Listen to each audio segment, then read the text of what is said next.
स्वामी विवेकानंद का जन्म 12 जनवरी 1963 को कालीकात, बंगाल, अब कोलकाता में हुआ था। उनका जन्म एक संपन्न परिवार में हुआ था, लेकिन उनके जीवन का उद्देश्य सिर्फ भौतिक सुख साधनों से कहीं बढ़कर था। उनका वास्तविक नाम नरेंद्र नाथ था। बचपन से ही वे होशियार, जिज्ञासु और तात्विक प्रश्नों में रुचि रखने वाले थे।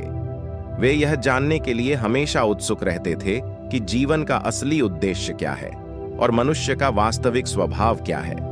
स्वामी विवेकानंद ने अपनी प्रारंभिक शिक्षा घर पर ही प्राप्त की थी और बाद में वे प्रेसिडेंसी कॉलेज, कोलकाता में अध्ययन करने गए।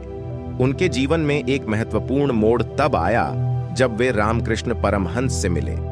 रामकृष्ण परमहंस ने उन्हें आत्मज्ञान और भगवान के सत्य को समझाया। स्वामी विवेकानंद उनके शिष्य बन गए और उनके विचारों को अपने जीवन का आदर्श मान लिया। स्वामी विवेकानंद के जीवन का सबसे महत्वपूर्ण पल 1993 में शिकागो विश्व धर्म महासभा में था। यहां पर उन्होंने अपने प्रसिद्ध भाषण में भारतीय संस्कृति, धर्म और हिंदू धर्म का परिचय दिया। उनका भाषण आपका भारत की बातों से भरपूर था। उन्होंने कहा था, आपका भारत वह देश है जहां पर हजारों वर्षों से अहिंसा, प्रेम और सहिष्णुता की शिक्षा दी जाती रही है। उनका यह भाषण आज भी पूरी दुनिया में प्रसिद्ध है और उन्होंने भारत को वैश्विक मंच पर एक नया सम्मान दिलाया। स्वामी विवेकानंद का जीवन भारतीय समाज के लिए एक प्रेरणा बन गया। उनका आदर्श था कि हर व्यक्ति को अपने आत्मविश्वास को जागृत करना चाहिए और समाज के भले के लिए कार्य करना चाहिए।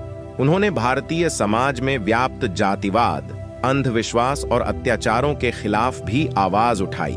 उनका मानना था कि अगर भारतीय समाज को सशक्त बनाना है तो उसे शिक्षा, आत्मनिर्भरता और सकारात्मक सोच की आवश्यकता है।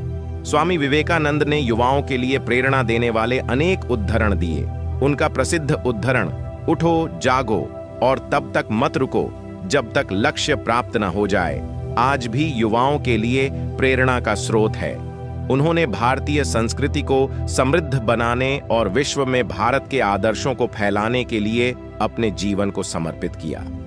स्वामी विवेकानंद का देहांत 39 वर्ष की आयु में 1902 में हुआ, लेकिन उनके विचार और शिक्षाएं आज भी जीवित हैं। वे अपने जीवन में भले ही कम समय रहे हों, लेकिन उनका योगदान आज भी हमारे दिलों में बसा हुआ है।